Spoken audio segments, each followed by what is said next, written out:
سندھ میں 4 دہشت گردوں کی ہلاکت۔ مشہور انگریزی ویب سائٹ ڈان نیوز نے HRCP کی غیر حقیقی رپورٹ چلا دی۔ یاد رہے سندھ کے علاقے ماڑی جلبانی گاؤں میں 28 ستمبر 2023 کو قانون نافذ کرنے والے اداروں کی جانب سے ایک کارروائی کے دوران 4 افراد کو ہلاک کر دیا تھا۔ اس واقعے کے بارے میں ڈان نیوز نے HRCP کی رپورٹ کا حوالہ دیتے ہوئے کہا ہے کہ اس کارروائی میں مارے جانے والے افراد کو قتل کیا گیا ہے۔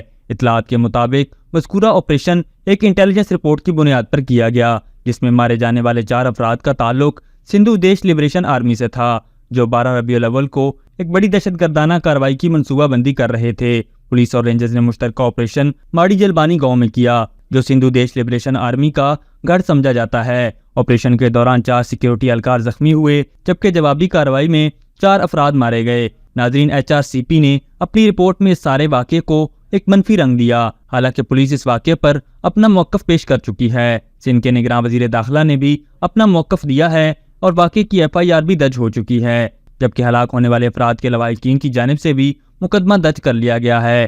ریاست نے ہلاک ہونے والے کے لواحقین کو ہر قسم کی قانونی کارروائی کی یقین دہانی کرائی ہے۔ مقامی کمشنر نے بھی اس واقعے کی انکوائری کا حکم دیا ہے، اور حکام کا یہ بھی کہنا ہے کہ آپریشن کا انعقاد دن کی روشنی میں سروس کلر وہیکلز اور متعلقہ یونیفارمز میں کیا گیا تھا۔ اس کے علاوہ آپریشن کے شروع میں ہی رجب جلبانی کے خاندان کے افراد اور بعد میں گاؤں کے دوسرے لوگوں نے بھی اس آپریشن کی مزاحمت کی۔ اس دوران رینجرز اور پولیس اہلکاروں پر لاٹھیوں، کلہاڑیوں اور پتھروں سے حملہ کیا گیا اور ہوائی فائرنگ بھی کی گئی، جس کے بعد اہلکاروں نے صرف جواب میں اپنے دفاع کے طور پر اور جان کو خطرے کے تحت فائرنگ کی۔ HRCP نے اس واقعے کو غیر قانونی طور پر پیش کیا، حالانکہ واقعہ قانون کے مطابق حل کیا گیا۔ یہاں یہ بات بھی قابل ذکر ہے کہ HRCP ایک دہشت گرد تنظیم کے اراکین کو سپورٹ کر رہی ہے اور پاکستان میں موجود غیر ملکی NGOs جو ملک دشمن ہیں ان کی حمایت کر رہی ہے۔ یاد رہے اس آپریشن کے دوران سندھ رینجرز کے 4 اہلکار بھی زخمی ہوئے۔ اس کے باوجود بھی ڈان نیوز نے دہشت گردوں کو مظلوم دکھانے کی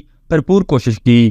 ابھی تک کے لیے صرف اتنا ہی۔ مزید دلچسپ اور تازہ ترین خبروں سے آگاہ رہنے کے لیے ہمارے چینل اسلام آباد انسائیڈر کو سبسکرائب کرنا مت بھولیے، اور اگر ہماری یہ ویڈیو آپ کو اچھی لگی ہے تو اسے لائک کر دیں اور اپنی قیمتی رائے کا اظہار نیچے دیے گئے کمنٹ سیکشن میں ضرور کریں۔